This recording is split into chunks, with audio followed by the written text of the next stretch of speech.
दिल ऐसा किसी ने मेरा तोड़ा ബർബാദി കി തരഫ് ऐसा മോ. ഞങ്ങളുടെ പഴയ വീട് ഞങ്ങൾ ഒരു ഗാനമേള ഗ്രൂപ്പിന് കൊടുത്തു. നീലാംബരി എന്ന് പറഞ്ഞൊരു ഓർക്കസ്ട്ര. ആ നീലാംബരി എന്റെ വീട്ടിലാണ് സ്റ്റാർട്ട് ചെയ്തത്. അങ്ങനെയാണ് ഇവരൊക്കെ ആയിട്ട് പരിചയത്. ഇപ്പൊ പോളി, സെബാസ്റ്റ്യൻ, ഫിലിപ്പ്. മറുകസാരി തെലുഗു പാട്ട മനസാരക പാടുതുന. മന്നാടെ വരുന്നുണ്ടെന്നുള്ളോ ലതാ മങ്കേഷ്കർ വരുന്നുണ്ടല്ലോ ഒന്നും അറിയില്ല. അവര് ജഡ്ജാണെന്നുള്ള പോലും നമുക്കറിയില്ല. അപ്പോൾ നമുക്ക് ലാസ്റ്റ് നമ്മൾ നേരെ ഇത് എന്താ പറയാ കർട്ടൻ പൊന്തിക്കുന്ന ആ സമയത്താണ് ഇവര് ജഡ്ജിനെ കാണുന്നുള്ളൂ. അത്രേ ഉള്ളൂ.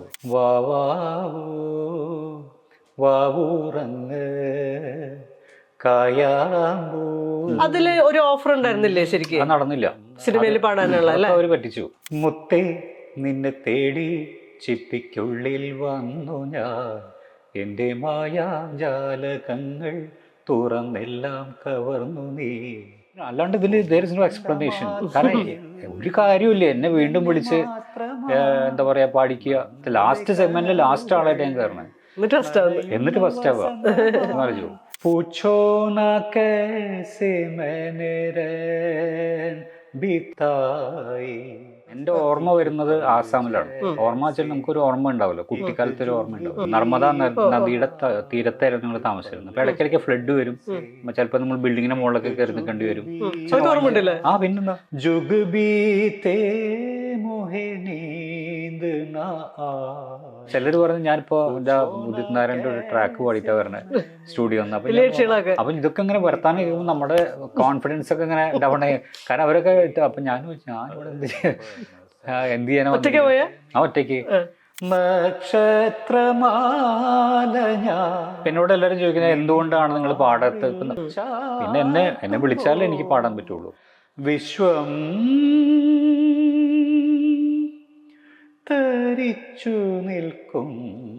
സിനിമയില് സിംഗറിന്റെ ഒരു റോൾ എന്ന് പറയുന്നത് ഇറ്റ്സ് ലിമിറ്റഡ് ടു എന്താ പറയാ ഒരു ബാക്ക്ഗ്രൗണ്ട് സ്കോറിന്റെ ഒരു ഇൻസ്ട്രുമെന്റിന്റെ റോൾ മാത്രമേ ഉള്ളൂ. പുണ്യം പുലർന്ന പൊന്നിൻ പ്രഭാതമെന്നെ പുണർന്നു.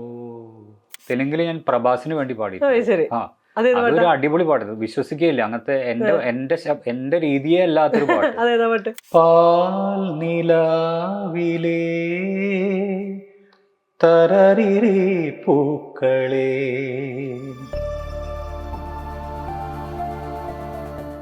ഇങ്ങനെ ഇരിക്കുമ്പോഴാണ് മേരി ആവാസ് സുനോ എന്ന് പറഞ്ഞ പ്രോഗ്രാമിന്റെ ലാസ്റ്റ് എപ്പിസോഡ് അല്ല ലാസ്റ്റ് സെഗ്മെന്റ് എന്ന് പറയാ. സെഗ്മെന്റ് ഈ എന്താ പറയാ ദൂരദർശനിൽ തുടങ്ങുന്നത്. ലാസ്റ്റ് ഓഡിഷൻ അല്ല, ലാസ്റ്റ് സെഗ്മെന്റിലുള്ള ഓഡിഷൻ വിളിക്കുന്നത്. അപ്പൊ സുനിധി ചൗഹാന്റെ ഒക്കെ പ്രോഗ്രാം കഴിഞ്ഞു, ആ സെഗ്മെന്റ് ഒക്കെ കഴിഞ്ഞു. ലാസ്റ്റ് സെഗ്മെന്റിലുള്ള വിളിക്കുക അവർ പറയുമല്ലോ ടി വിയിൽ ഇങ്ങനെ അപേക്ഷിക്കാന്നുള്ള. അപ്പൊ ഞാൻ പഠിപ്പിച്ചിരുന്ന കുട്ടികളും അതുപോലെ തന്നെ എൻ്റെ കൂടെ വർക്ക് ചെയ്തിരുന്നൊക്കെ അവർ പറഞ്ഞു പ്രദീപിന് നന്നായിട്ട് ഹിന്ദി പാടാൻ അറിയാലോ, അത് അപ്ലൈ ചെയ്തൂടെ എന്ന് പറഞ്ഞു. അങ്ങനെ ഞാൻ ഇടയ്ക്ക് ക്ലാസ്സിലൊക്കെ പാടാറൊക്കെ ഉണ്ട്. കുട്ടികൾ കുറച്ച് കഴിഞ്ഞാൽ ക്ലാസ്സൊക്കെ എടുത്ത് ബോറടിക്കുമ്പോൾ അവരെന്നോട് പാടും. നല്ല രസമായിരുന്നു അന്ന്.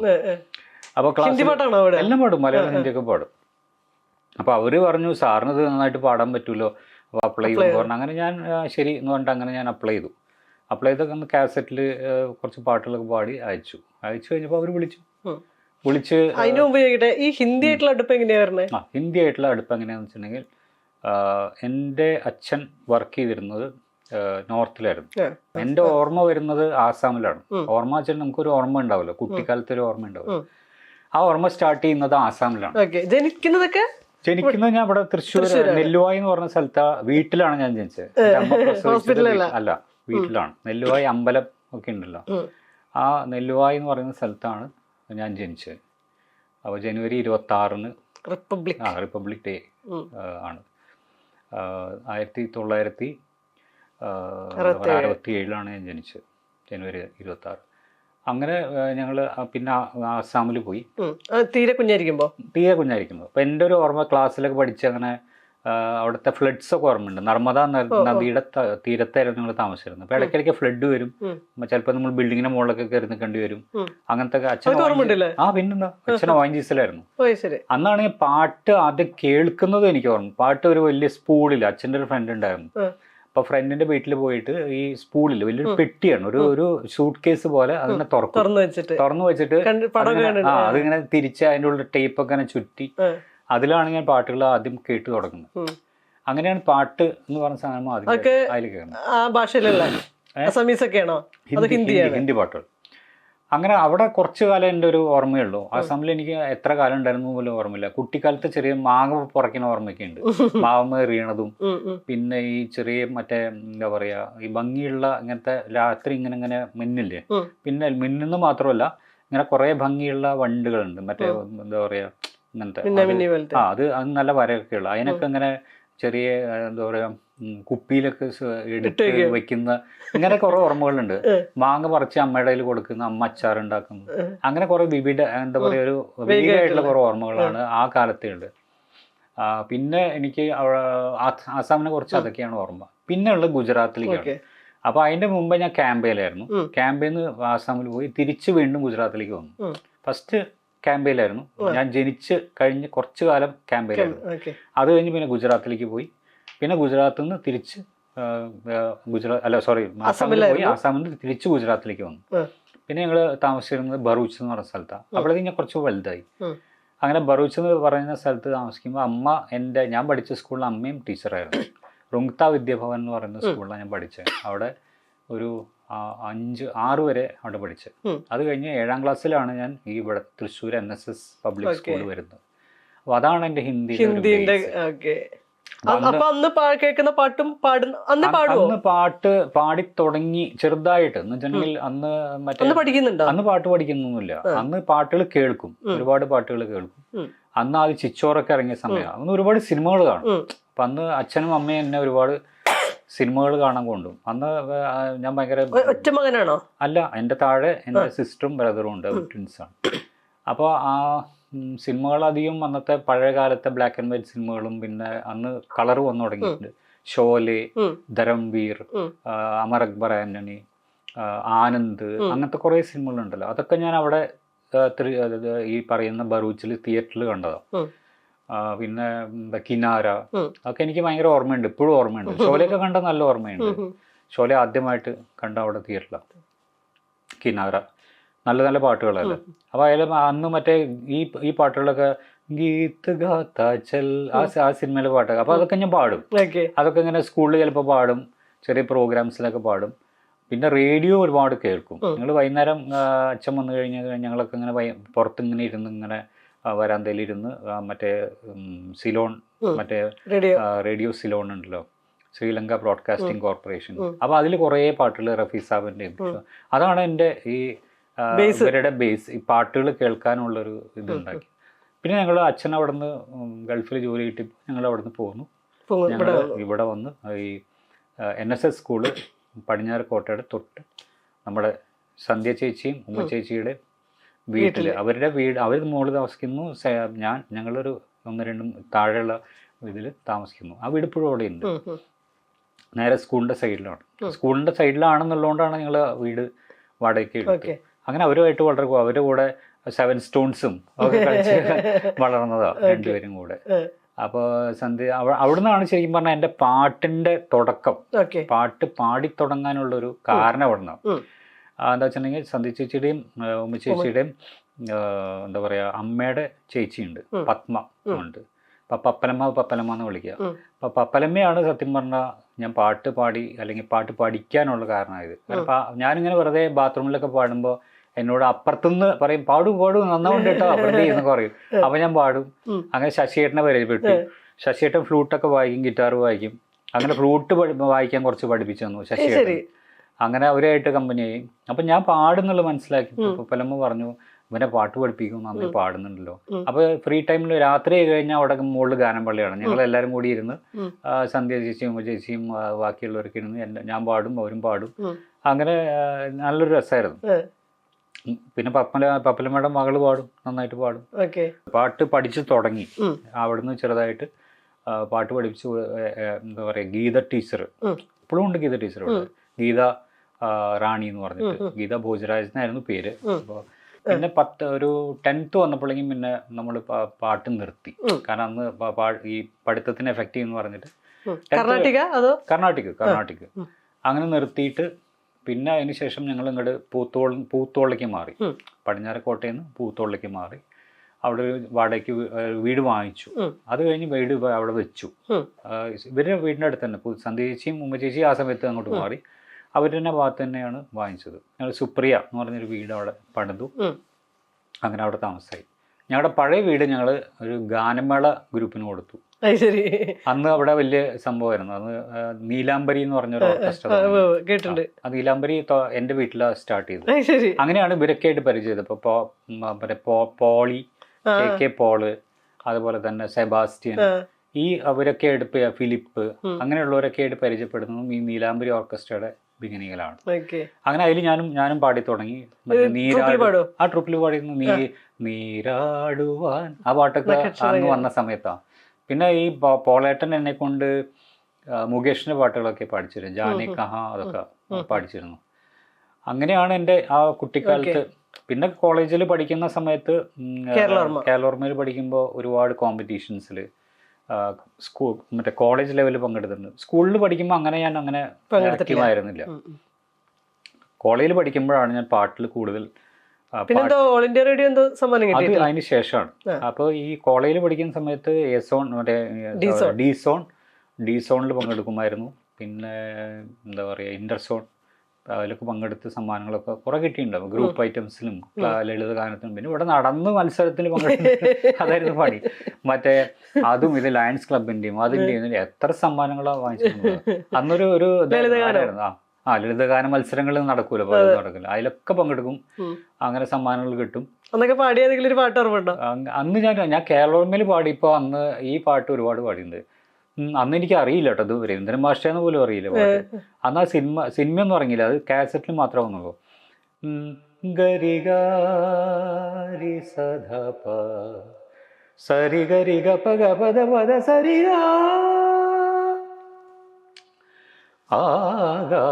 ആകാശനീലിമ മിഴികളിലെഴുതും അനുപമ സൗന്ദര്യമേ,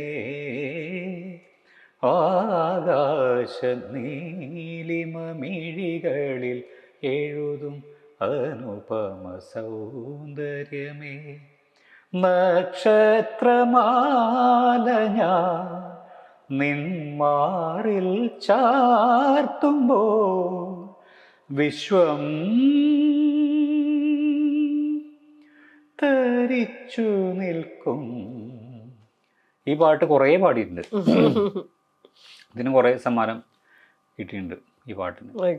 അന്ന് അറിയില്ല കേട്ടോ ഈ പാട്ട് രവീന്ദ്രൻ ഭാഷയൊന്നുമല്ല. കയ്യും തലയും പുറത്തിട്ടരുതെന്ന് പറഞ്ഞൊരു സിനിമയ്ക്ക് വേണ്ടിയിട്ട് സിനിമ ഒന്നും വന്നില്ല, ആണോ വന്നോ അറിയില്ല. ആകാശവാണി സമ്മാനം കിട്ടിയത് എന്തോ? അത് ഞാൻ കേരളോർമ കഴിഞ്ഞിട്ട്, കേരളോർമയിൽ ഇപ്പം ഞാൻ ഡിഗ്രി മറ്റേ പ്ലസ് ടു ഞാൻ സെക്കൻഡ് ഗ്രൂപ്പ് ആയിരുന്നു.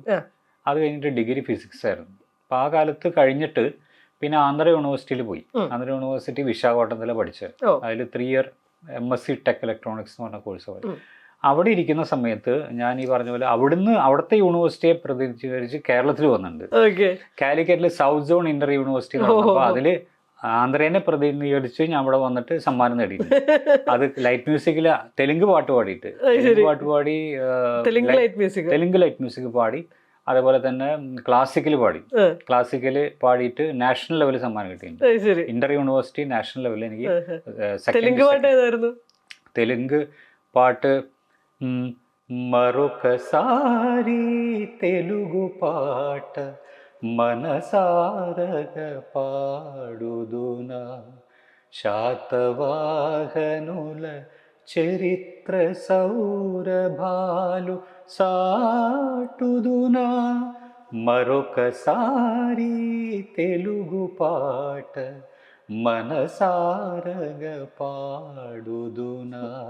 നല്ല പാട്ടായിരുന്നു. കല്യാണി രാഗത്തില് ബ്യൂട്ടിഫുൾ ആയിട്ടുള്ള സോങ്. തെലുങ്ക് അറിയോ? സംസാരിക്കാനൊക്കെ അറിയാം. തെലുങ്ക് അവിടെ ഞാൻ 3 വർഷം പഠിച്ചു.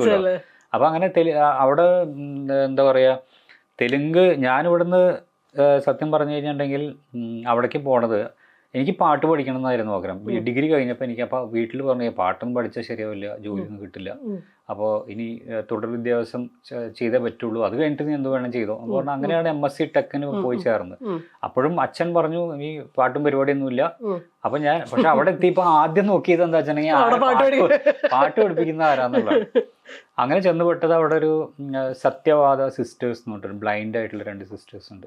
അവരാണ് ഈ പാട്ട് പഠിപ്പിച്ചത്. ഇപ്പൊ ഞാൻ അപ്പൊ അവര് പഠിപ്പിച്ചെന്ന ഒരു ലൈറ്റ് സോങ് ആണ്. അവിടെ എന്താ വെച്ചിട്ടുണ്ടെങ്കിൽ ശാസ്ത്രീയ സംഗീതം മാത്രമല്ല, ഈ ശാസ്ത്രീയ സംഗീതം പഠിപ്പിക്കുന്ന ആൾക്കാർ ലളിതഗാനത്തിന്റെ ക്ലാസ് കൊടുക്കും. നല്ല നല്ല പാട്ടുകൾ പഠിപ്പിച്ചു തരും. അവിടെ ഈ അങ്ങനെ ഒരു കൾച്ചർ ഉണ്ടായിരുന്നു. റേഡിയോയില് പാടുക എന്നുള്ളൊരു, റേഡിയോയിൽ പാടുന്ന കുറെ പേരുണ്ട്. അപ്പൊ അവർക്ക് വേണ്ടിയിട്ട് ലളിതഗാന ക്ലാസ്സുകൾ പഠിപ്പിച്ചിരുന്ന സാർമാരുണ്ട്, മാഷുമാരുണ്ട്. അങ്ങനെ സത്യവാദ സിസ്റ്റേഴ്സിന്റെ അവിടെ കുറച്ചു കാലം പഠിച്ചു. അത് കഴിഞ്ഞിട്ട് അവരുടെ എൻ്റെ ഒരു ഗുരു ഉണ്ട്, തിരുപ്പതി രാമാനുജ സൂരി എന്നുണ്ട്. അദ്ദേഹം ഓൾ ഇന്ത്യ റേഡിയോയിൽ വർക്ക് ചെയ്യുന്ന വളരെ പേര് കേട്ടൊരു ആളായിരുന്നു. അപ്പൊ അദ്ദേഹത്തിന്റെ കീഴിൽ ഞാൻ പിന്നെ ക്ലാസിക്കലും പിന്നെ ലൈറ്റ് മ്യൂസിക്കും പഠിച്ചു ഈ 3 വർഷം, കുറച്ചു കാലം. അപ്പോൾ എന്താ പറയാ, അദ്ദേഹമാണ് എന്നെ ഭയങ്കരമായിട്ട് പ്രോത്സാഹിപ്പിച്ചത്. അപ്പോൾ ഈ ഓൾ ഇന്ത്യ റേഡിയോയിൽ മത്സരത്തിൽ പങ്കെടുക്കാൻ ആളെ പറഞ്ഞു.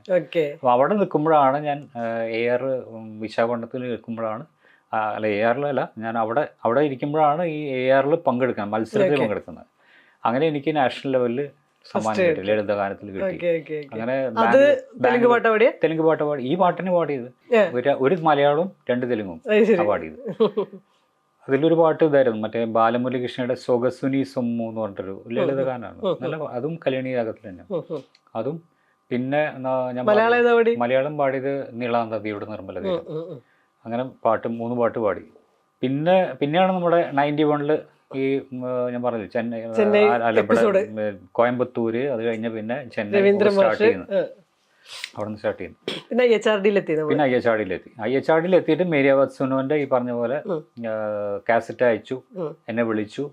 അങ്ങനെ ഞാൻ ബോംബെയിൽ ഇതിനു വേണ്ടി, അപ്പോഴും എനിക്ക് അവിടെ നിന്ന് വിളിച്ചിട്ടും എൻ്റെ വീട്ടിൽ അച്ഛന് തീരെ ഇതായിരുന്നില്ല. അച്ഛൻ പറഞ്ഞു ഇത് ശരിയാവില്ല, ഇത്രയും ദൂരം പോയിട്ട് എന്താ പറയാ, എത്രയോ പേര് വരുന്നു എന്ന് പറഞ്ഞു. അപ്പം ഞാൻ എൻ്റെ ഉള്ളിൽ ഒരു വിശ്വാസം ഉണ്ടായിരുന്നു. അങ്ങനെ ആദ്യം കുറേയൊക്കെ ഇതുണ്ടായിരുന്നു. പിന്നെ ലാസ്റ്റ് അച്ഛൻ തന്നെയാണ് അതിന് എന്നാൽ ശരി പൊക്കോളൂ എന്ന് പറഞ്ഞു. അങ്ങനെ ഫ്ലൈറ്റിന് ടിക്കറ്റ്, കാരണം അതിൻ്റെ ടൈം ഏകദേശം കഴിയാറായിരുന്നു. അങ്ങനെ അപ്പോഴത്തേക്കും പിന്നെ ഞാൻ പോയി, ഫ്ലൈറ്റിൽ പോയി. അവിടെ എൻ്റെ ബ്രദറിൻലോ ഉണ്ട്, ബ്രദറിൻലോൻ്റെ അമ്മയുടെ സിസ്റ്റർ ഉണ്ട് അവിടെ. അപ്പോൾ അവിടെയാണ് ഞാൻ താമസിച്ചത്. അപ്പോൾ അവിടെ താമസിച്ച് ഈ പറഞ്ഞ ഓഡീഷൻ്റെ സ്ഥലത്ത് പോയി. ഓഡീഷൻ നടന്നൊരു ജുഹുവിലൊരു ഹോട്ടലിലായിരുന്നു. അപ്പോൾ അവിടെ ആയിരക്കണക്കിന് ആൾക്കാരുണ്ട്, പല ദിക്കുന്നും, ഇന്ത്യയിൽ നിന്ന് പല ദിക്കുന്നും ആൾക്കാർ വന്നിട്ടുണ്ട്. അപ്പോൾ ഓഡീഷനിൽ അവിടെ എന്താ വെച്ചാൽ ഞാൻ അവിടെ ഇങ്ങനെ ഇല്ല, ആരുമില്ല. അപ്പോൾ അവിടെ എല്ലാവരും ഭയങ്കര പാട്ടും ഒക്കെ, അവർ ഗുരുക്കന്മാരെയൊക്കെ കൊണ്ടുവന്നിരിക്കുന്നു. പല ആൾക്കാരും ഇപ്പോൾ അങ്ങനെ ആശീർവദിച്ചിട്ട് പാടും. അപ്പോൾ ചിലർ പറഞ്ഞു ഞാനിപ്പോൾ എന്താ ഉദിത് നാരായണൻ്റെ ഒരു ട്രാക്ക് പാടിയിട്ടാണ് വരണത് സ്റ്റുഡിയോ എന്ന്. അപ്പം ഇതൊക്കെ ഇങ്ങനെ വർത്താനം കഴിയുമ്പോൾ നമ്മുടെ കോൺഫിഡൻസ് ഒക്കെ ഇങ്ങനെ ഡൗൺ ആയി. കാരണം അവരൊക്കെ, അപ്പം ഞാനിവിടെ എന്ത് ചെയ്യാനോ ഒറ്റയ്ക്ക്. അപ്പോൾ ഇവര് അങ്ങനെ എൻ്റെ ടേൺ വന്ന് നേരെ പാടുന്ന എന്താ പറയുക ഒരു ഇതുണ്ട്, ഒരു സ്റ്റേജിൽ ചെറിയൊരു സ്റ്റേജ്, ഹോട്ടലാണല്ലോ. നേരെ മുമ്പിൽ ഇരിക്കുന്നത് 2 പ്രഗത്ഭരായിട്ടുള്ള ആൾക്കാരാണ്. ഒന്ന് യശ് ചോപ്രയുടെ വൈഫ് പമീല ചോപ്ര, പിന്നെ ഉള്ളത് സഞ്ജീവ് കോഹ്ലി എന്ന് പറഞ്ഞ സാക്ഷാൽ മദൻ മോഹന്റെ മകൻ. ഇവർ 2 പേരാണ് ഓഡീഷൻ ജഡ്ജസ്. അപ്പൊ തന്നെ എനിക്ക് അതെങ്ങനെയും ഒന്ന് അവസാനിപ്പിച്ച് പോയാൽ മതി, പേടിച്ചിട്ടും ആകെ കൂടി പാട്ടൊന്നും ശരിയില്ല. ദിൽ ഏസാ കിസിനെ മേരാ തോടാ പറഞ്ഞ പാട്ടാ പാടിയത്.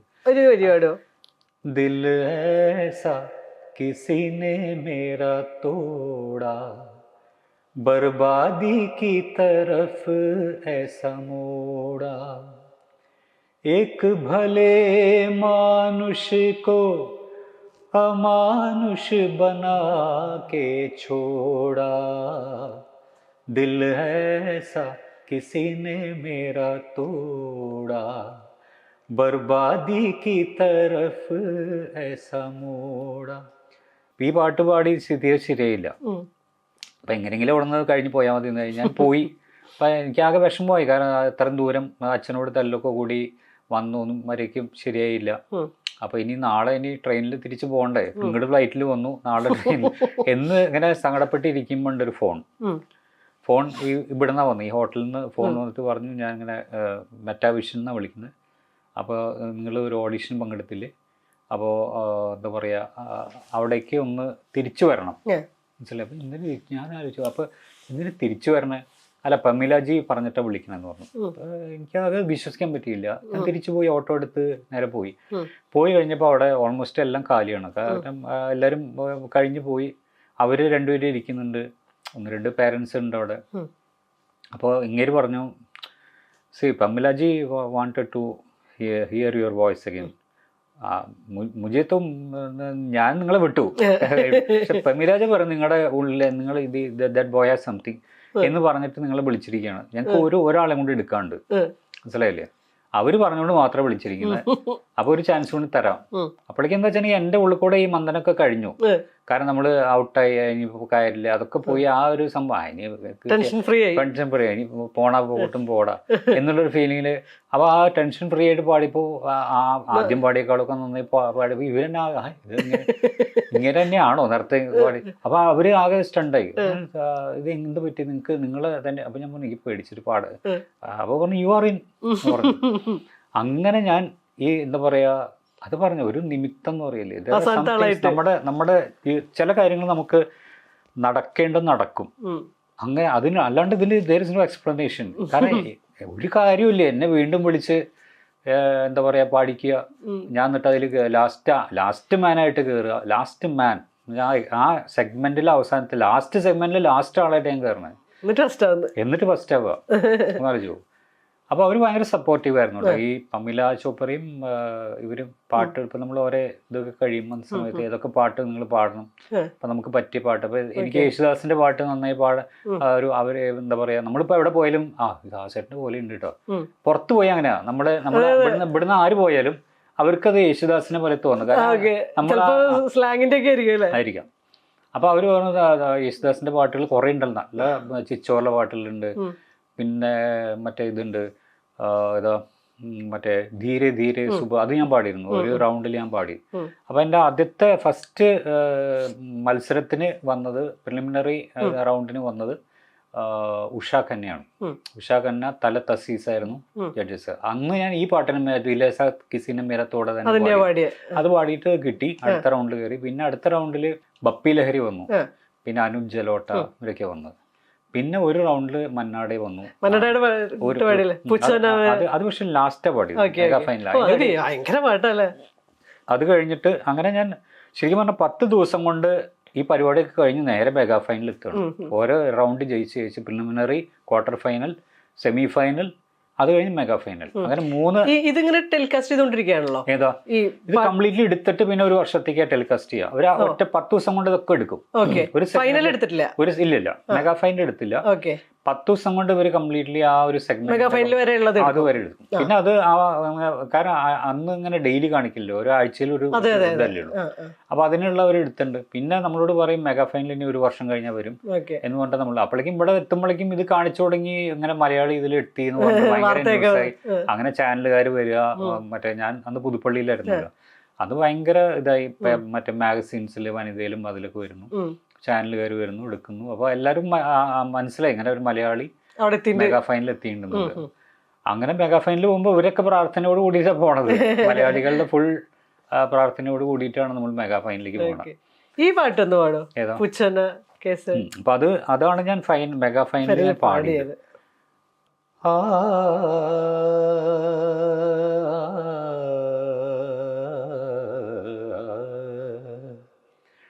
पूछो ना कैसे मैंने रैन बिताई, पूछो ना कैसे मैंने रैन बिताई, एक पल जैसे एक जुग बीता, एक पल जैसे एक जुग बीता, जुग बीते मोहे नींद ना आई, पूछो ना कैसे मैंने रैन बिताई। ना कहीं चंदा ना कहीं तारे, जोत के प्यासे मेरे नैन बिचारे, भोर भी आस की किरण न लाई, पूछो ना कैसे मैंने बिताई।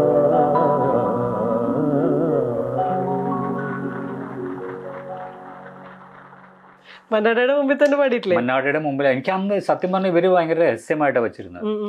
മന്നാടെ വരുന്നുണ്ടെന്നുള്ളോ ലതാ മങ്കേഷ്കർ വരുന്നുണ്ടല്ലോ ഒന്നും അറിയില്ല. അവര് ജഡ്ജാണെന്നുള്ള പോലും നമുക്കറിയില്ല. അപ്പോൾ നമുക്ക് ലാസ്റ്റ് നമ്മൾ നേരെ ഇത് എന്താ പറയാ കട്ടൻ പൊന്തിക്കുന്ന ആ സമയത്താണ് ഇവര് ജഡ്ജിനെ കാണുന്നുള്ളൂ. അത്രേ ഉള്ളൂ.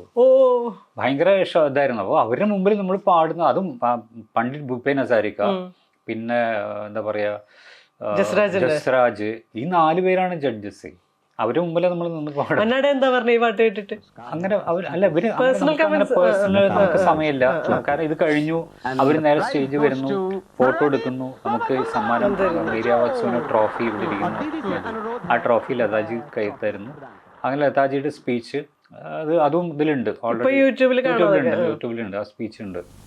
अगर आप लोग मुझे पसंद नहीं करते, आपकी दुआएं ना मिलती, तो लता मंगेशकर ना होती.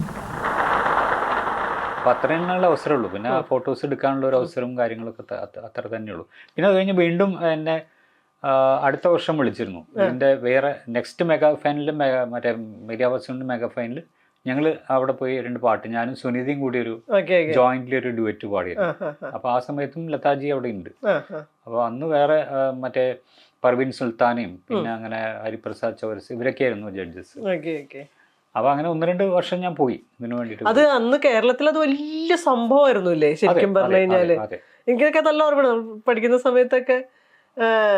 അതാ ഞാൻ പറഞ്ഞത്, ആദ്യം തുടക്കത്തിൽ പറഞ്ഞത് അതാ, പ്രദീപ് സോമസുന്ദരൻ എന്ന് പറയുന്നത് ഒരു സെൻസേഷണൽ പരിപാടിയായിരുന്നു ആക്ച്വലി. അപ്പൊ അതുകൊണ്ടാണ് ഞാൻ ഈ മേരി ആവാസ് സോനോയിലേക്ക് എങ്ങനെ എത്തി എന്നുള്ളതന്നെയാണ് ഞാൻ പറഞ്ഞത്. ഈ വഴി എന്ന് പറയുന്നത് അന്നേ തുടങ്ങിയിട്ടുണ്ട്. അതൊരു ഞാൻ പറഞ്ഞില്ലേ ഒരു വല്ലാത്ത തിരിച്ചിലും മറിച്ചിലും ഒക്കെ ആയിട്ടുള്ള ഒരു വഴിയാണ്. പല കാര്യങ്ങളും അതില് ഒരു ഓഫർ ഉണ്ടായിരുന്നില്ലേ ശരിക്കും? അത് നടന്നില്ല. സിനിമയിൽ പാടാനുള്ള അവര് പറ്റിച്ചു. അത് യശോപ്രയുടെ റിട്ടേൺ ആയിട്ടുള്ളൊരു കോൺട്രാക്ട് ഉണ്ട്, ഇങ്ങനെ പാടിക്കാം എന്ന് പറഞ്ഞുകൊണ്ട്. പിന്നെ പുള്ളി സിനിമ എടുത്തിട്ടില്ലേ? പിന്നെ സിനിമ എടുത്തിട്ടുണ്ടല്ലോ, പാടിച്ചിട്ടില്ല. സുനിധിനും പാടിച്ചില്ല, എന്നെയും പാടിച്ചു. സുനിധി പിന്നെ സുനിധിയുടെ വഴിക്ക് സ്വന്തം നിലയിൽ മസ്ത് എന്നുള്ള സിനിമയിലൊക്കെ പാടി അങ്ങനെ സുനിധി കയറിപ്പോയി. അന്നപ്പോ ഈ അവിടെ നിക്കുക, ബോംബെയിൽ നിന്നിട്ട് ശ്രമിക്കുക, അങ്ങനെ ഒരു തോന്നലുണ്ടായിരുന്നോ? എന്താ വെച്ചാല് ഞാൻ ആ സമയത്ത് മാരീഡ് ആണ്, ഒരു ചെറിയ കുട്ടി ആയി. പിന്നെ എനിക്ക് 28 വയസ്സാണ്, സുനിധിക്ക് 12 വയസ്സായിട്ടുള്ളൂ. ഞങ്ങൾ തമ്മിൽ അത്രയും വ്യത്യാസമുണ്ട് വയസ്സ്. അപ്പൊ ഞാൻ ഓൾറെഡി എൻ്റെ ഒരു വളരെ യങ് ഒന്നും അല്ല ഞാൻ. അപ്പൊ ഇതൊക്കെ ഇട്ടെറിഞ്ഞിട്ട് അങ്ങോട്ട് ബോംബെ പോവുക എന്ന് പറഞ്ഞ് വീണ്ടും എടുക്കാനുള്ളൊരു ഇതുണ്ടായിരുന്നില്ല. ഇവിടെ ഇത് കഴിഞ്ഞോട് കൂടിയിട്ട് ആദ്യം വിളിച്ച രവീന്ദ്രൻ മാഷാണ്. ഫസ്റ്റ് എന്നെ വിളിച്ച രവീന്ദ്രൻ മാഷ് വിളിച്ചിട്ട് എന്നെ മറ്റേ മന്നാടിയാർ പെണ്ണിൻ ചെങ്കോട്ട ചെക്കൻ എന്ന് പറഞ്ഞ സിനിമയിൽ പെരുമത്തൊടി കൊട്ടി വരുന്ന ടൈറ്റിൽ സോങ് പാടിച്ചു. മാഷ് അപ്പൊ തന്നെ പാടിച്ചു. കാരണം അവൈലബിൾ എന്താണോ ആ സമയത്ത് മാഷനെ വിളിപ്പിച്ച് പാടിച്ചു. പിന്നെ മാഷ് പിന്നെയും പാടിച്ചു, കുറെ പാട്ടുകൾ പാടിച്ചു. പിന്നെ മറ്റേ കല്യാണപ്പിറ്റേ നല്ലൊരു പാട്ട്, പുണ്യം പുലർന്ന പൊന്നിൻ പ്രഭാതമെന്നെ പുണർന്നു പൊന്നിൽ, ആ പാട്ട് മാഷ് നല്ല പാട്ടാണ്, ദിലീപിന്റെ സിനിമയിലത്തെ. പിന്നെ ജോൺസൺ മാഷിന്റെ മറ്റേ എന്താ പറയാ സിനിമയിൽ പാടി. ഇത് 2 പാട്ട്, 2 ബ്യൂട്ടിഫുൾ മാനസത്തിലെ 2 പാട്ടുകൾ. ഒന്ന് മിൻമിനിയുടെ കൂടെയുള്ള ഒരു പാട്ട്, മുത്തേ നിന്നെ തേടി, നല്ലൊരു പാട്ട് അത്. പിന്നെ മറ്റേ മുത്തേ നിന്നെ തേടി ചിപ്പിക്കുള്ളിൽ വന്നു ഞാൻ, എൻ്റെ മായാജാലകങ്ങൾ തുറന്നെല്ലാം കവർന്നു നീ, ഒന്നു കണ്ട മാത്രയിൽ നീ എൻ്റെ മാത്രമായി, നമ്മുടെ കനവുകൾ നനയുന്ന വസന്തമായി, മായികരാസരാത്രിയായി, മുത്തേ നിന്നെ തേടി ചിപ്പിക്കുള്ളിൽ വന്നു ഞാൻ. പിന്നെ അതിൽ തന്നെ വേറൊരു സോളോ ഉണ്ടായിരുന്നു, വാവൂറങ്ങ് കായാമ്പൂ ഒന്നാനാം കുന്നിൽ പോരടിക്കുന്നിൽ നിനക്കുറങ്ങാനൊരുങ്ങി കനവിൻ കൂടാരം. ഇങ്ങനൊരു പാട്ടും ഉണ്ടല്ലേ. ആ 2 പാട്ട് പാടി അതിൽ. വിദ്യാരമാഷിന്റെ പാട്ട് പാടിയിട്ടുണ്ട്. വിദ്യാരമാഷിന്റെ പാട്ട് പാടിക്കണം. അത് ഗാഡ് എന്ന് പറഞ്ഞൊരു സിനിമയില. അത് നല്ലൊരു പാട്ടായിരുന്നു, പക്ഷെ സിനിമ ഒന്നും അങ്ങനെ വിജയിച്ചില്ല. ഇതൊക്കെ ഒരു ഘടകമാണ് അല്ലേ, സിനിമ ഹിറ്റ് ആവുക എന്നുള്ളതും. അതെ, പിന്നെ ആ കാലത്ത് ഇങ്ങനെ മീഡിയം അങ്ങനത്തെ ഫേസ്ബുക്ക്, യൂട്യൂബ് അങ്ങനെ ഒരു സംഭവം ഒന്നും ഇല്ലല്ലോ. നമുക്ക് അങ്ങനെ പബ്ലിസിറ്റി കിട്ടാനൊന്നുമില്ല. അങ്ങനെ കുറെ പാട്ട് അവിടെ ഇവിടെയൊക്കെ പാടി. പിന്നെ ഞാൻ അതിന് വേണ്ടിയിട്ട് ഒരുപാട് അതിന് പിന്നാലെ പോകുന്നു. പലരും എന്നോട് എല്ലാവരും ചോദിക്കുന്നത് എന്തുകൊണ്ടാണ് നിങ്ങൾ പാടാത്തത്. ഇപ്പം ഞാൻ പാടാത്തത് കൊണ്ടൊന്നുമല്ല, പിന്നെ എന്നെ വിളിച്ചാലേ എനിക്ക് പാടാൻ പറ്റുള്ളൂ. ഈ ഇൻഡസ്ട്രിക്കകത്തെ അങ്ങനെ അതിനകത്ത് നിന്ന് സംഗീത സംവിധായകരെ പോയി കണ്ട്, ഫിലിം പ്രൊഡ്യൂസേഴ്സിനെ പോയി കണ്ട് പിന്നാലെ നടന്ന് അങ്ങനെ ഒരു കൾച്ചർ ഉണ്ടായിരുന്നോ? പിന്നെന്താ, അതുകൊണ്ടൊക്കെ ആയിരിക്കുമല്ലോ ഒരു പക്ഷേ. അത് വളരെ എവിഡന്റ് ആണ്. അങ്ങനെ നമ്മൾ അതിനു വേണ്ടി ശ്രമിച്ചുകൊണ്ടേ ഇരുന്നാൽ മാത്രമേ കിട്ടുള്ളൂ. അല്ലാതെ ഇപ്പം ഞാൻ അതിന് വേണ്ടിയിട്ട് ഓടി നടന്നിട്ടൊന്നുമില്ല. ഒരുപാട് അങ്ങനെ വേണ്ടിയിട്ട് ഞാൻ ചെയ്തിട്ടില്ല എന്നല്ല, ഞാൻ പലരും കണ്ടിട്ടൊക്കെ ഉണ്ട്. അവർക്കറിയാം ഞാൻ പാടുന്നു, പക്ഷെ അത് പോരാ. നിരന്തരം നമ്മൾ അവരെ ഡിസ്റ്റർബ് ചെയ്തുകൊണ്ടിരിക്കുകയും വിളിച്ചുകൊണ്ടിരിക്കുകയും. എനിക്ക് എന്തുകൊണ്ടാണ് അങ്ങനെ എന്നുള്ള അറിയാം. ഇപ്പം ഞാൻ പാടും എന്നുള്ള അവർക്ക് അറിയാം, അവർക്ക് എന്നെ അറിയാം, എല്ലാവർക്കും അറിയാം. ഇപ്പോൾ ഇൻഡസ്ട്രിയിലുള്ള ലീഡിംഗ് ആയിട്ടുള്ള മ്യൂസിക് ഡയറക്ടേഴ്സ് ആ സമയത്ത് വെച്ചാൽ എൻ്റെ രവീന്ദ്രൻ മാഷും ജോൺസൺ മാഷൊക്കെ പിന്നെ പോയി. അതിനുശേഷം വന്നവർക്കും അവർക്കൊക്കെ എന്നെ അറിയാം. അവര് അതിനുശേഷം ഫേസ്ബുക്കും ഇതൊക്കെ വന്നുല്ലോ.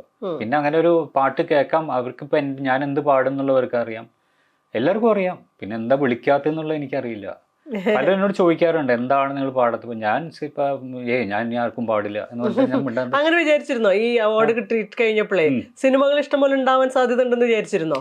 അങ്ങനെ ഒന്നും ഉണ്ടായിരുന്നില്ല. കാരണം ഇത് ഒരു നോർത്ത് ഇന്ത്യൻ ഷോ അല്ലേ. അപ്പൊ ആ സമയത്ത് ഈ എന്താ പ്രോബ്ലം വെച്ചിട്ടുണ്ടെങ്കിൽ സിനിമ വിളിക്കുക എന്ന് പറഞ്ഞു കഴിഞ്ഞിട്ടുണ്ടെങ്കിൽ നമ്മളെ മനസ്സിൽ കണ്ടുകൊണ്ട് നല്ലൊരു പാട്ട് എന്നുള്ള ആ സമയത്ത് അതൊക്കെയാണോ അതൊക്കെ നമ്മളെ കൊണ്ട് ചെയ്യിപ്പിക്കുക എന്നുള്ളതാണ്. അപ്പൊ അതുകൊണ്ട് കാര്യം കുറെ ഭക്തി ഗാനങ്ങൾ അത് പാടിയിട്ട് കാര്യമില്ല. അപ്പൊ ഇപ്പോഴും നടക്കുന്ന പല റിയാലിറ്റി ഷോ കഴിഞ്ഞ് വിന്നർ ആയിട്ടുള്ള ഒരാൾ നേരെ പോയിട്ട് ഒരു ആൽബത്തിലായിരിക്കും പാടുന്നത്. അതുകൊണ്ട് പ്രത്യേകിച്ച് ഒരു ഗുണമൊന്നും ആൾക്കില്ല. ശരിയല്ല, ആൾക്ക് നല്ല ഓപ്പണിംഗ് കിട്ടണമെങ്കിൽ നല്ലൊരു സിനിമ, അല്ലെങ്കിൽ ഇന്ന് പിന്നെ രക്ഷയില്ല. ഇന്ന് പിന്നെ അല്ല, ഇന്ന് സിനിമയിൽ പാടി രക്ഷപ്പെടാനുള്ള സാധ്യത വളരെ കുറവ്. കാരണം എന്താ വെച്ചാൽ ഈ സിനിമയിൽ സിംഗറിന്റെ ഒരു റോൾ എന്ന് പറയുന്നത് ഇറ്റ്സ് ലിമിറ്റഡ് ടു എന്താ പറയുക, ഒരു ബാക്ക്ഗ്രൗണ്ട് സ്കോറിന്റെ ഒരു ഇൻസ്ട്രുമെന്റിന്റെ റോൾ മാത്രമേ ഉള്ളൂ. കാരണം part of the background music അത് മാത്രമേ ഒരു വോയിസ് ഉള്ളൂ. കാരണം നമ്മൾ നോക്കിയാൽ ഇന്നത്തെ സിനിമകളുടെ കൾച്ചർ മാറി. ഇപ്പം എന്താ വെച്ചിട്ടുണ്ടെങ്കിൽ സിനിമയിൽ ഇപ്പോൾ ഒരു പാട്ട് എന്ന് പറഞ്ഞാൽ ഫുള്ളായിട്ടൊരു പല്ലവി അനുപല്ലവി ചരണം അങ്ങനെ ഒരു കൺസെപ്റ്റ് ഇല്ല. ഒരു 2 വരി, പിന്നെ ഒരു 3 വരി, അതിൻ്റെ ഇടയ്ക്ക് ഡയലോഗ് വരും, പിന്നെ ചിലപ്പോൾ 2 വരി കഴിഞ്ഞ് നിർത്തും ചെയ്യും. പിന്നെ അതിന് ആ പാട്ട് ശരിക്കും ഫുൾ പാട്ട് ചിലപ്പോൾ ഒരു പല്ലവിയും അനുപല്ലവിയും അതിന് വേണ്ടിയിട്ട് ചിലപ്പോൾ ആ സ്റ്റുഡിയോയിൽ ഇങ്ങനെ പാടുന്ന സാധനമായിരിക്കും ചിലപ്പോൾ യൂട്യൂബിൽ വരിക. അല്ലാണ്ട് സിനിമയിൽ ചിലപ്പോൾ 2 വരിയോ 4 വരിയോ ഒക്കെ ഉപയോഗിക്കുള്ളൂ. അല്ലാണ്ട് ഫുള്ളൊരു പാട്ട് സഹിക്കാൻ, അല്ലെങ്കിൽ എനിക്ക് തോന്നുന്നത് ആ ഒരു കൾച്ചർ ഇല്ല. കാരണം കൂടുതൽ ഇമ്പോർട്ടൻസ് ആ സിനിമയ്ക്കാണ്. പാട്ടിന് വേണ്ടി നമ്മൾ സിനിമ ഉണ്ടാക്കിയിരുന്നു, അല്ലെങ്കിൽ പാട്ടിന് ഭയങ്കര ഇമ്പോർട്ടൻസ് ഉണ്ടായിരുന്നു. ഇപ്പൊ അങ്ങനെ പാട്ട് എന്ന് പറയുന്നത് it's part of the film. അപ്പൊ അതിന് അത്ര ഇമ്പോർട്ടൻസ് കൊടുക്കുന്നുള്ളൂ. പിന്നെ മാർക്കറ്റും ഒരു വിഷയം തോന്നുന്നു അല്ലേ? അല്ല, എന്താ വെച്ചിട്ടുണ്ടെങ്കിൽ ഈ ഡിജിറ്റൽ വന്നതോട് കൂടിയിട്ട് ഒരു ഫിസിക്കൽ മീഡിയയിൽ നമ്മൾ പണ്ട് കാസറ്റ്, CD എന്ന് പറയുന്നത് ഇറ്റ്സ് എ ഫിസിക്കൽ മീഡിയ. അപ്പോൾ ഈ ഫിസിക്കൽ മീഡിയ നമുക്കൊരു കടയിൽ പോയിട്ട് വാങ്ങിക്കാം. പിന്നെ പാട്ടുകൾ റെക്കോർഡ് ചെയ്ത് കൊണ്ടുവന്നൊരു കൾച്ചർ ഉണ്ടായിരുന്നു. നമുക്ക് CD വാങ്ങിക്കാം, ടേപ്പ് വാങ്ങിക്കാം, ഇതൊക്കെ വാങ്ങിക്കാം. മറ്റത് ഡിജിറ്റൽ എന്ന് പറയുമ്പോൾ ഇറ്റ്സ് സ്പ്രെഡ് ഇന്റർനെറ്റിൽ. അത് അവിടെ മൊബൈലിൽ അവിടെ ഇവിടെയൊക്കെ അത് വാങ്ങിക്കേണ്ട കാര്യമില്ല. ഒരാൾക്ക് വേറെ ആൾക്ക് ട്രാൻസ്ഫർ ചെയ്യാനും എളുപ്പമാണ്. അപ്പോൾ അതിന് ഒരു വില ഇല്ലാണ്ട്, അപ്പോൾ അത് സെല് ചെയ്യാനും ബൈ ചെയ്യാനും ഉള്ളൊരു അതിന് എക്കണോമിക് വാല്യൂ ഇല്ലാണ്ട് ഈ മീഡിയ ഇല്ലാത്തതുകൊണ്ട്, ഒരു ഫിസിക്കൽ മീഡിയ ഇല്ലാത്തതുകൊണ്ട് ഡിജിറ്റലിലേക്ക് മാറിയോട് കൂടിയിട്ട് അതിന് യാതൊരു വിധത്തിലുള്ള ബലമില്ലാതെ 2000-ക്ക് ശേഷമേ നിറയെ പാട്ടുകാരുടെ എണ്ണവും കൂടിയിട്ടുണ്ടല്ലോ. നമുക്കിപ്പോ ഒരു വോയിസ് ഐഡന്റിഫൈ ചെയ്യാന്ന് പറഞ്ഞു കഴിഞ്ഞാൽ ഇപ്പൊ പുതിയ നമുക്ക് മനസ്സിലാവണമെന്നില്ല ഇത് ഏത് പാട്ടുകാരനാണ് എന്നൊന്നും നമുക്ക് തിരിച്ചറിയണില്ല. അങ്ങനെ തോന്നിയിട്ടുണ്ടോ? അതെ, സത്യം തന്നെയാണ്. കാരണം ഞാൻ പറഞ്ഞില്ലേ, അപ്പൊ അത്ര ഉദ്ദേശിക്കുന്നുള്ളൂ. അല്ലാണ്ട് ഒരു പാട്ടുകാരന്റെ വോയിസ് അല്ല, പാട്ടിങ്ങനെ വേറെ ആയിട്ട് നിൽക്കണം എന്നുള്ള ഉദ്ദേശത്തിലല്ല, അതിന്റെ കൂടെ പോകണം എന്നുള്ള ഉദ്ദേശത്തിലാണ് ഇപ്പോഴത്തെ പാട്ടുകൾ കൂടുതലും വരുന്നത്. അതായത് സെപ്പറേറ്റ് ആയിട്ട് നിൽക്കണം എന്നുള്ളത്. അപ്പൊ പിന്നെ അത് മാത്രമല്ല, പല പാട്ടുകളും ഒരേപോലെയാണ്, വ്യത്യാസം മനസ്സിലാവണില്ല. പലരും എല്ലാവരും ചെയ്യുന്നതിൻ്റെ ഒരു രീതിയും ഒരേപോലെ ആയതുകൊണ്ട് ആ സിനിമ കഴിഞ്ഞു കഴിഞ്ഞാൽ കുറച്ച് നമുക്ക് ഏതായാലും പാട്ടുണ്ടായിരുന്നു, നമുക്ക് ഓർമ്മ വരും. ഓർക്കസ്ട്രേഷൻ ഓർക്കസ്ട്രയുടെ ഭാഗമായിട്ട് നമുക്ക് അതിന്റെ വോയിസും ഇൻസ്ട്രുമെന്റ് മാതിരി തന്നെയുള്ള ഫീൽ പറഞ്ഞത്. കാരണം പാട്ട് വേറെ ആയിട്ട് നമുക്ക് സിനിമ കഴിഞ്ഞാൽ റിക്കളക്ട് ചെയ്യാൻ പറ്റില്ല, വളരെ കുറച്ചേ ഉള്ളൂ, അത് കുറഞ്ഞു വരിക. അങ്ങനെ ഒരു പാട്ടായിട്ട് നിൽക്കുന്ന പാട്ടുകൾ അങ്ങനെ വളരെ റെയർ ആയിട്ടുള്ളൂ. മറ്റ് പാട്ട് സിനിമാ സംഗീതം അല്ലാത്തതോ, ആൽബവും അല്ല, അങ്ങനെ ഒരു പുറത്തൊക്കെ അങ്ങനത്തെ ഒരു കൾച്ചർ ഉണ്ടല്ലോ, ആൽബം മീൻസ് ഇൻഡിപെൻഡന്റ് സോങ്സ് ആയിട്ട് നിൽക്കുന്ന, നമ്മുടെ ഇവിടെ അത് കുറവാണ്. പക്ഷെ ഇപ്പൊ ബാൻഡുകളും മ്യൂസീഷ്യൻസ് അങ്ങനത്തെ പാട്ടുകൾ ഉണ്ടാക്കുന്നുണ്ട്. ബാൻഡിനാണ് കൂടുതൽ ഇപ്പൊ ഇമ്പോർട്ടൻസ്. അതിൽ എനിക്ക് തോന്നുന്ന കൂടുതലും ഈവൻ പ്ലേ ബാക്ക് സിംഗേഴ്സിനും അവരവരുടെ സ്വന്തം ബാൻഡ്, ഇപ്പൊ സിത്താരയ്ക്കും അതുപോലെ തന്നെ എല്ലാവർക്കും അവരവരൊരു ബാൻഡ് ഉണ്ട്. അപ്പൊ അതിന് കൂടുതൽ ഡിമാൻഡ് ഉണ്ട്. അതിൽ കൂടുതൽ നാടൻ പാട്ടുകളും സിനിമാ പാട്ടിനേക്കാളും കൂടുതൽ അവര് കമ്പോസ് ചെയ്തതും അല്ലെങ്കിൽ അവര് വേറെ നാടൻ പാട്ടിൽ നിന്ന് എടുത്തതും അല്ലെങ്കിൽ അങ്ങനെയുള്ള പാട്ടുകളാണ് നോക്കിയിട്ടുണ്ടോ, ശ്രദ്ധിച്ചിട്ട്? അതാണ് കൂടുതൽ പാടുന്നത്. പഴയ പോലെ ഒരു ഗാനമേള കൾച്ചർ ഇല്ല, അത് വളരെ കുറഞ്ഞു. കൂടുതൽ കോളേജ് അല്ലെങ്കിൽ ഈ എഡ്യൂക്കേഷൻ ഇൻസ്റ്റിറ്റ്യൂഷൻസിലാണ് കൂടുതലും പ്രോഗ്രാംസ് നടക്കുന്നത്. അതിൽ കൂടുതൽ നടക്കുന്നത് കുട്ടികളുടെ അത് ബാൻഡാണ് കൂടുതൽ ചെയ്യുന്നത് പാട്ട്. ഈ നിങ്ങളുടെയൊക്കെ ഇഷ്ടമുള്ള ഒരു സംഗീത ശാഖ ഏതാ? കർണാട്ടിക് ആണോ, ഹിന്ദുസ്ഥാനി ആണോ, എന്ത് തരം മ്യൂസിക്കാ ഭയങ്കര രസം? എനിക്ക് അങ്ങനെ ഒന്നുമില്ല. കാരണം ഞാൻ എല്ലാം ഇഷ്ടപ്പെടുന്ന ഒരാളാണ്. ഇപ്പൊ ഹിന്ദുസ്ഥാനി ആണെങ്കിലും ഞാൻ എല്ലാം കേട്ട് പരിചയമുണ്ട്. ഹിന്ദുസ്ഥാനി ഇഷ്ടപ്പെടുന്ന ആളാണ് ഞാൻ. ഒരുപാട് കേൾക്കുമായിരുന്നു, കച്ചേരികളും അങ്ങനത്തെ ഹിന്ദുസ്ഥാനി കേൾക്കുമായിരുന്നു, കർണാട്ടിക് കേൾക്കുമായിരുന്നു, വെസ്റ്റേൺ മ്യൂസിക് കേൾക്കുമായിരുന്നു. പിന്നെ ഈ പറഞ്ഞ പോലെ ലാംഗ്വേജ് ബാരിയറുകളിൽ ഞാൻ തെലുങ്ക്, തമിഴ് ഒക്കെ പാടും. തെലുങ്കിൽ ഞാൻ പാടിയിട്ടുണ്ട്, സിനിമയിൽ പാടിയിട്ടുണ്ട്. തെലുങ്കിൽ ഞാൻ പ്രഭാസിന് വേണ്ടി പാടിയിട്ടുണ്ട്. അതൊരു അടിപൊളി പാട്ട്, വിശ്വസിക്കുകയില്ല. അങ്ങനത്തെ എന്റെ രീതിയെ അല്ലാത്തൊരു പാട്ട്. അതൊരു വലിയൊരു അതിന്റെ ഇടയ്ക്ക് അങ്ങനെ ഒരു അനുഭവം ഉണ്ടായത് എങ്ങനെയാ വെച്ചിട്ടുണ്ടെങ്കിൽ, ഞാൻ ഈ ഇവിടെയുള്ള സമയത്ത് തന്നെ അന്ന് ഒരു 2008 ആ ടൈമില്, അന്ന് ഈ ഇന്റർനെറ്റും ഇതൊക്കെ അങ്ങനെ പതുക്കെ കയറി വരുന്ന സമയമാണ്. ഫേസ്ബുക്കും അതൊന്നും വന്നിട്ടില്ല, ഓർക്കുട്ട അങ്ങനെ മാത്രമേ ഉള്ളൂ. അതിൻ്റെ ഇടയ്ക്ക് സന്ദീപ് ചൗട്ട എന്ന് പറയുന്ന ഒരു മ്യൂസിക് ഡയറക്ടറെ ഞാൻ പരിചയപ്പെട്ടു. പുള്ളി അവിടെ മസ്ത് എന്ന് പറഞ്ഞ സിനിമയും കമ്പനി എന്ന് പറഞ്ഞ സിനിമയും ഒക്കെ തെലുങ്കിലൊക്കെ വളരെ എന്താ പറയുക പെട്ടെന്ന് കയറി വന്നൊരു മ്യൂസിക് ഡയറക്ടറാണ്. അന്നത്തെ റേജായിരുന്നു. അപ്പം പുള്ളി കുറേ പുതിയ ശബ്ദങ്ങളെ തേടിക്കൊണ്ടിരിക്കുന്ന സമയത്ത് പുള്ളിയുടെ ഒരു വെബ്സൈറ്റിൽ ഞാൻ വെറുതെ ഇങ്ങനെ എൻ്റെ വോയിസ് ഞാൻ 1-2 പാട്ടിൽ പാടിയിട്ട് പുള്ളിക്ക് ഇഷ്ടപ്പെട്ടു. അങ്ങനെ പുള്ളി എന്നെ വിളിച്ചു. അങ്ങനെ പറഞ്ഞു, ഞാൻ തെലുങ്ക് സിനിമ ചെയ്യുന്നുണ്ട്, അതിൽ എനിക്ക് വേണം വോയിസ്, പുതിയ വോയിസ് വേണമെന്നുണ്ട്. അങ്ങനെ പുള്ളി എന്നെ എന്നെ വിളിച്ച് അങ്ങനെ പുള്ളിയുടെ ബോംബെയിലുള്ള സ്റ്റുഡിയോയിലേക്ക് വിളിച്ചു. പുള്ളിയുടെ രീതി വേറെ ഡിഫറെന്റ്. പുള്ളിയുടെ ഫ്ലാറ്റിൽ എന്നെ താമസിപ്പിച്ചു. അത് കഴിഞ്ഞിട്ട് പുള്ളിയുടെ സ്റ്റുഡിയോയിൽ ഇങ്ങനെ കുറെ ഓരോ ദിവസം ഇങ്ങനെ വെറുതെ നമ്മളവിടെ ഇരിക്കുക, കുറെ പാട്ട് കേൾക്കുക, അല്ലാണ്ട് നേരെ പോയി അങ്ങോട്ട് പാടി വരില്ല. അങ്ങനെയായിരുന്നു. ഒരു 4-5 ദിവസം പുള്ളിയുടെ കൂടെ അവിടെ സ്റ്റേ ചെയ്ത് പുള്ളിയുടെ ഭക്ഷണം തരും, കഴിക്കും, പിന്നെ ഇടയ്ക്ക് പാട്ട് കേൾക്കും. അങ്ങനെ അതിൻ്റെ ഇടയിൽ കുറച്ച് പാട്ടും പാടും.